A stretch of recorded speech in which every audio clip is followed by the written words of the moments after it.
नमस्कार दोस्तों, स्वागत है आप लोगों का आज की वीडियो में। आज हम लोग डिस्कस करेंगे सबसे पहले इंडिया और मालदीव के इशू के बारे में, फिर हम लोग डिस्कस करेंगे ईरान और पाकिस्तान के इशू के बारे में, उसके बाद हम लोग डिस्कस करेंगे कैसे वर्ल्ड जो है वो इंस्टेबिलिटी की ओर आगे बढ़ रहा है। तो सबसे पहले हमारा सबसे पहला टॉपिक लेते हैं इंडिया और मालदीव का जो इशू चल रहा है उसके बारे में। ये इशू स्टार्ट होता है जब मालदीव के अंदर वहाँ पर गवर्नमेंट चेंज होती है, तब वहाँ पर जब नई गवर्नमेंट इलेक्ट होकर आती है वो होती है प्रो चाइना, जो कि अभी जिसको हेड कर रहे हैं वहाँ पर प्रेसिडेंट मुइजू, वो प्रो चाइना है। तब से ही इंडिया और मालदीव के जो रिश्ते हैं उनमें खटास आना शुरू हो गई थी। उसके बाद जो वो जाते हैं लक्षद्वीप के दौरे पर, और मालदीव को ये लगता है कि जो इंडिया है वो अपने लक्षद्वीप जो आइलैंड्स हैं उनको प्रमोट कर रहा है at the cost of Maldives. कि इंडिया चाहता है कि जो इंडियन टूरिस्ट हैं लक्षद्वीप घूमने के लिए जाएं, ना कि मालदीव। और वहाँ के कुछ मिनिस्टर जो हैं वो कुछ गलत टिप्पणियाँ करते हैं हमारे इंडिया के बारे में और हमारे पीएम के बारे में। उसके बाद वहाँ के लोग हैं वो भी काफ़ी सारी गलत टिप्पणियाँ करते हैं इंडिया के बारे में। और जो ये इशू है इंडिया और मालदीव के अंदर, ये एस्केलेट हो जाता है। इंडिया में भी काफ़ी ज़्यादा ट्रेंड चलता है बायकॉट मालदीव ऐसे कुछ करके।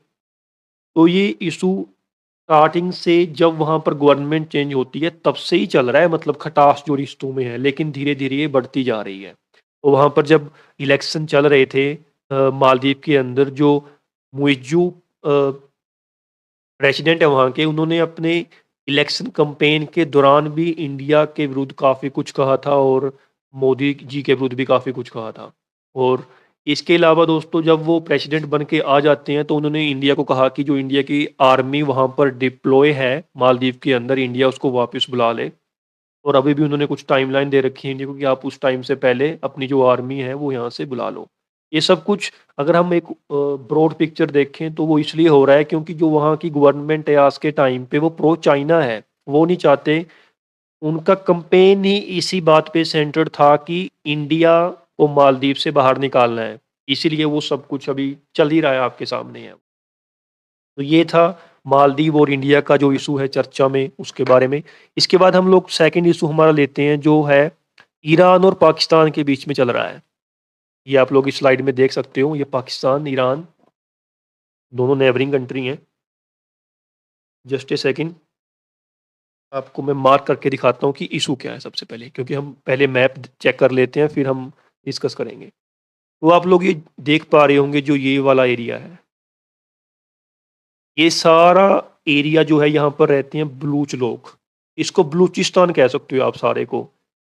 अब कुछ पार्ट बलूचिस्तान पाकिस्तान में भी है, बलूचिस्तान प्रोविंस, और ऐसे ही ईरान में भी है। तो बलूच लोग चाहते हैं दोनों कंट्री में जो एरिया है इसको मिलाकर हम लोग एक इंडिपेंडेंट कंट्री बना लें बलूचिस्तान। ये बलूच लोगों का कहना है, मानना है, वो ऐसा करना चाहते हैं। तो इसलिए कुछ ऑर्गेनाइजेशंस ईरान के अंदर भी काम कर रही हैं, कुछ ऑर्गेनाइजेशन ऐसा करने के लिए पाकिस्तान के अंदर भी काम कर रही हैं। अब आते हैं हम, हुआ क्या, ईरान ने सबसे पहले अटैक्स किए पाकिस्तान के अंदर और कहा कि यहाँ पर कुछ ऑर्गेनाइजेशंस हैं जो ईरान वाला हिस्सा है उसको वहाँ से हटाकर या तोड़कर ईरान से एक अलग प्रोविंस बनाना चाहती हैं। इसलिए हमने हमारी कंट्री की टेरिटरी को बचाने के लिए या हमारी कंट्री की सोवरेनिटी को बचाने के लिए पाकिस्तान के अंदर जो टेरर ग्रुप अटैक कर रहे हैं ईरान के ऊपर, उन पे अटैक किया है ताकि हमारा जो बलूच प्रोविंस है ईरान के अंदर जो बलूचिस्तान वाला एरिया है वो सुरक्षित रहे। पहली पॉइंट। उसके बाद पाकिस्तान ने अटैक किया है दोबारा ईरान के ऊपर।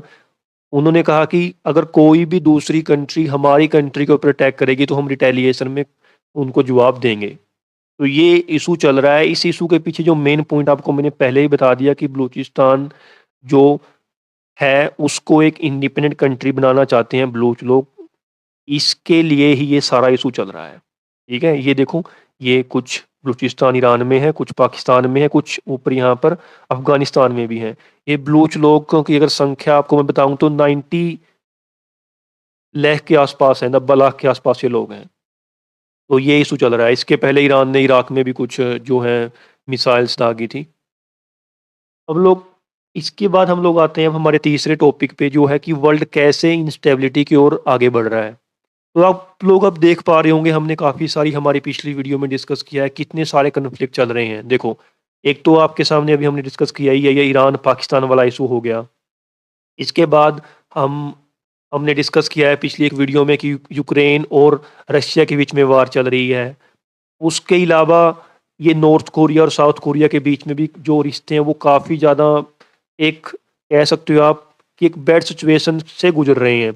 अभी लास्ट ईयर के लास्ट मंथ में दिसंबर में नॉर्थ कोरिया में वहाँ के लीडर जो किम जोंग उन है, जो एक डिक्टेटर मान सकते हो जिनको आप, उन्होंने कहा था कि हम अपनी मिसाइल्स का जो प्रोडक्शन है उसको इंक्रीज़ करेंगे, क्योंकि हमें नहीं लगता कि जो साउथ कोरिया है या फिर यूएसए है वो शांति चाहते हैं हमारे साथ।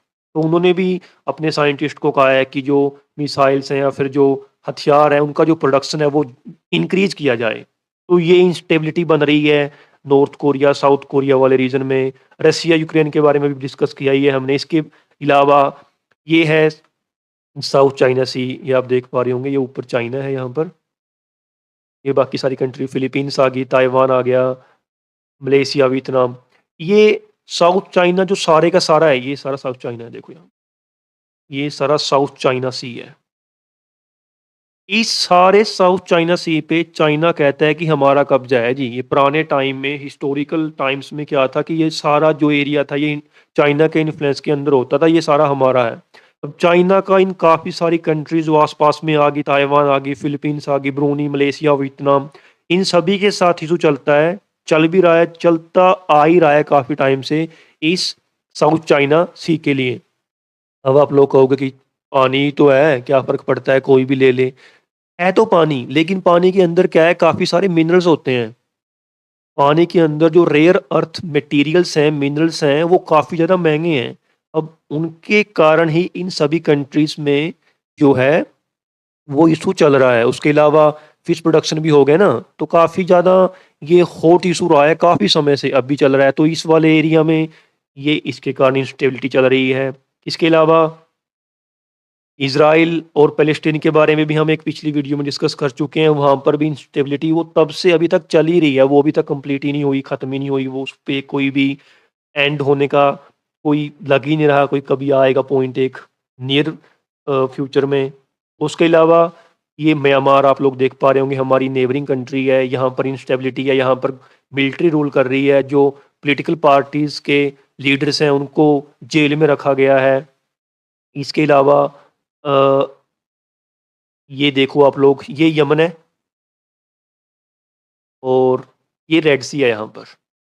यमन के अंदर हमने एक वीडियो में डिस्कस किया था कि वहाँ पर भी सिविल वार चल रही है। एक तरफ वहाँ की गवर्नमेंट है, एक तरफ हाउथी रेबल्स हैं।